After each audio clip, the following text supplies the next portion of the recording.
to the Mindful Journey podcast with your host Sana and today's conversation. Well, it takes us into a space that often lives in the shadows men's mental well being. Yeah.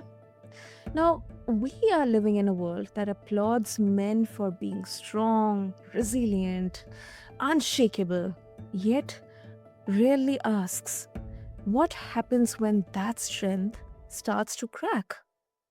Now, listeners, my guest today, Ronaldo Hare, knows both sides of that story. As an entrepreneur and property strategist, managing a 3 million euro plus plus portfolio, he's no stranger to pressure. Now, beyond the business, Ronaldo founded the Men's Prosperity Club, a community where men can show up without masks, where wealth isn't just measured in numbers, but in mental health, connection, and purpose. So, together, we are going to explore what it really means to prosper as a man today, beyond the titles, achievements, or the silent battles. So, Ronaldo, welcome to the show, and I'm really, really honored to have you here with us. Thank you, Sana. That was a wonderful introduction. And yes, I'm happy to be here and share a bit more information about how men can show up without their masks and, yeah, work towards positive mental well being. Absolutely, absolutely. Now, Ronaldo, yes, of course. I mean, whenever we talk about mental well-being, we are seeing active engagements, active conversations happening around mental well-being. But I also feel that whenever men's mental well-being is taken up, not many voices, we kind of hear. Uh, I believe that could be because of how the society kind of conditions men or boys from childhood to be tough, not to cry, don't cry like a girl, um, and then different, all kind of um, lock room discussions and all that. Yeah. But people hear about your success in property and business. They might assume you have had all figured it out. But behind the scenes, what were the personal battles that shaped your decision to focus on men's mental well being? Yeah, right. Great question. And it's quite the opposite. I haven't figured it all out. We're all on a journey. One of the phrases I like to say in this life is enjoy your journey because it's distinct to anyone else's. And on top of that, the reason why I came about creation of Men's Prosperity Club was due to the feeling of alienation, the feeling of being on a battle, a journey by yourself and not having anyone around you in your circle or in your friendships that could understand or provide the feedback that you need to hear. So I took it upon myself to not just rest on my laurels and just shoulder the challenges like a lot of men do, but reach out and try to see if there's a community where I can talk to people about these challenges and take that weight off of my chest. I couldn't find that community at that time. So instead of sitting back saying, okay, I can't find it, let's carry on, I said, how about I go and create it? So I went ahead and created this solution, which is now Mhm. Men's Prosperity Club. And through that brave challenge and seeing life through to the other side, and I was able to now create a safe space for over 80 young men that have had similar or even more challenging mental health blips in their life. That's really, really encouraging, Ronaldo. Really encouraging. And I really appreciate the vulnerability and courage that it needs to take that no, I don't have everything figured out. Mm. And it really, really takes a lot of courage. And um there is a huge misconception, or maybe it's kind of presumed that from the beginning, men have had everything. They created everything. They created countries. They did wars. They're running everything. So why would men need any dedicated community or space to even talk about mental well-being? Um, so what's your thought on this? I mean, do you feel society could create pathways where men don't have to break before they heal? It's another great question. Breaking before you heal. What I found from running these groups, having these sessions, the main agenda or the main sentence that comes up is that the men understand or they find out by coming to the walk and talks or coming to the social or game socials that Mhm. they are not alone. They're not an island. They are not the only person that has experienced that sort of challenge. Okay. Every one of our walk and talks is topical. And so in this life, as you're saying, men have gone on to do great things, countries, building, inventions, all these amazing things. But the everyday man doesn't have the same resources as those highly successful people that you see and you talk about that have done amazing things. The everyday man needs to have the foundation set, which is community that can assist you to go on to do great things. I like to look at it as like Maslow's hierarchy of needs. You have to start off with the base pieces of the tower before you can go on to um, the great things and higher meaning and actualization. So mental spiritual club and what we do here is tending to the core foundational needs of every man before they can go on and do the great things that we are all capable of doing. Mm, that's very well put, Ronaldo. Very well put. And it's really, I mean, when we talk about safe spaces for men, they aren't often spoken about. It's really surprising to see sometimes even laughed at. Um, and when a man finally does open up, um, and this is with respective of your experiences. What kind of surprises have you seen, especially when they open up about their experiences? I've One of the key things that I've discovered is that when we open up, number one, it needs to be in a safe space. Mhm, There's a lot of research in terms of how a man talks best about what is going on inside. And mhm, we've taken those factors on board, certain things such as uh, we don't like to be face to face as it could be a bit confrontational. We prefer to be doing something as we talk about deeper topics. In day to day life, that could be driving your car, that could be washing up the dishes, that could be ironing your shirts. It's easier for a person to talk to their significant other or a friend when they're doing something. That's generally what we found from men.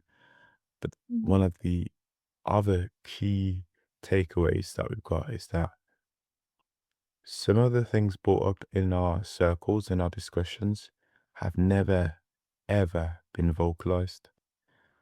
These are thoughts, these are challenges that have just been internalized throughout the whole life. And mhm, only by asking the right type of questions within the safe space mhm, are these deep down, submerged thoughts and feelings brought to the surface and vocalized. Therefore, they're actually making themselves highly vulnerable, of course, because these have been submerged feelings. But it's allowing them to reflect on their own beliefs and also take on advice and guidance from others that have experienced the same thing. And finally, as well as making a safe space for another brother that may be feeling the same way, but he himself has also submerged those thoughts and feelings and deep within himself. That is so true. That is so true. It's beautifully put, Ronaldo. Beautifully put. Thank you. Yeah, definitely it needs asking the right questions because um that those deepest feelings have been submerged, and sometimes it's almost like the silence is heavier than the words themselves. Yeah. Um, and the good thing here that it definitely creates a ripple effect because other men they start to realize they don't have to carry everything alone. Mhm. That's right. Mm. That's right. And it's just a recipe for disaster to think that everything in life is you and you alone to carry and the burden of it. You know, at the start of our walk and talks, this is just one thing I want to add, Sana. We have a moment where we celebrate ourselves. So we go around in a circle and we each individual person says their name, what brings them here, and they say a small win that they are celebrating or that they've accomplished in their life. It could be something so small as to say that they've, I don't know, they've brushed their teeth with their left hand this morning instead of their right hand. It could be something so small, but they'll still get a round of applause. Or it could be something massive, like they've just engaged, proposed to their partner. It's just these moments to know that you're not living these the successes or the challenges alone, but you are surrounded by a community of brothers that understand and are supportive of your own journey. Totally, totally. And have you encountered any misconceptions around uh, safe spaces for men? Sometimes people could have this misconception, oh, it's just another man club that you are trying to create. You're going to have your manly discussions and kind of boistering around. Have you encountered such misconceptions? Yes, we have. I'll be honest, we have had those conversations and those people relaying comments about what they think it is. Um, but it's not that, in terms of the stereotypical gentleman's club or anything like that. It's not that at all. Um, I say it often and I'll say it now. 50% of a man's life is a woman, in a sense, where men and women make up 50% of the world, 50-50. So a lot of the discussions, a lot of the topics, a lot of the themes relay about relationships, partners, family, all these different things where women are engaged. And as well as that, in our behind the scenes team, our committee, we do have women in our team because it's important to get both perspectives on the development of our group to ensure that it's not just a one-sided conversation of men talking about men and life, but it's men talking about men and life, but with a woman's touch as well, not just completely one-sided. Yeah, I think that's a very, very mindful approach. A very, very mindful approach. Um, and Ronaldo, and this is because I have experienced and this is with respect to India. So I'll before asking the question, I'll just give you how exactly it looks like. So whenever, because in India, mostly it's a kind of a cultural thing to prefer arranged marriages, and whenever there are discussions around arranged marriages, um, for men, it's the there are some parameters defined, and the most obvious by default first parameter is how much they're earning or what kind of financial background they have. Are they financially strong to be a provider? um, can uh, can this man handle uh, a, a family, provide for everyone? And for women, it's mostly around how efficient they are handling household chores. Um, Yeah. and yes, there are exceptions, but I'm just kind of putting a uh, general viewpoint here. Now, in your experience, how does this expectation of men uh, should be providers? How does this expectation impact mental health, especially who are in business or leadership roles? Yes, it does impact mental well-being because, of course, that is in today's society and society for as long as I've been aware of it, and my forefathers, etc. It's just been expected that men are the protectors and providers of the household, um, which is completely fine. But what we are adding to that is the space to talk about mental well-being during this process, because not every man is a high figure earner that can provide for a family of four and his wife or his partner.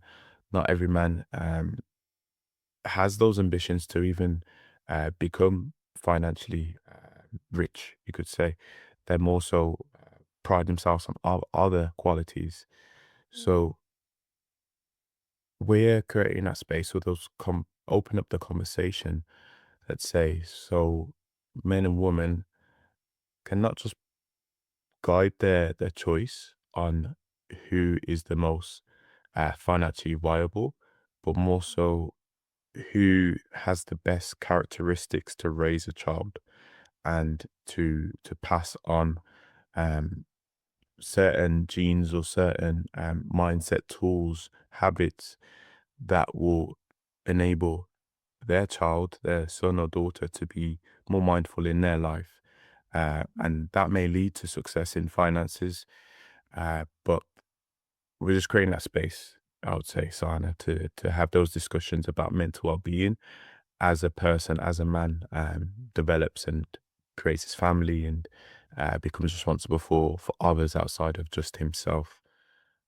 So yeah, it's an interesting question to answer. But yeah, in this modern day, that's still the responsibility of men, 100%.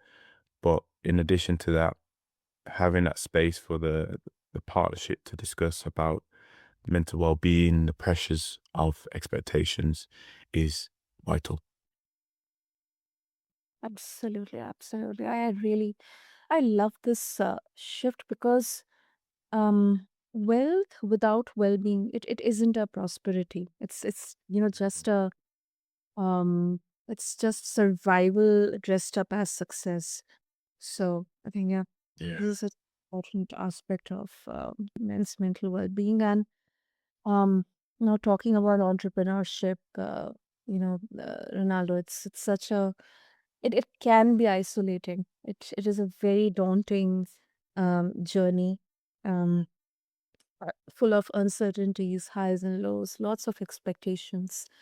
And you have built and scaled businesses, but then also faced setbacks. So how have these moments of loss or failure, how have they intersected with your mental health journey? I like to see life as just a long journey with multiple stops, multiple roadblocks, multiple diversions. And some of those diversions that we go on at that moment in time, it might seem like you're going backwards, but really it's a shortcut. It's taking you on a faster route to where you are aiming to go. In my property business, and also as I grow Men's Prosperity Club, my mental well-being group, Mhm, I had setbacks. I have had things that not go the way that we wanted them to go.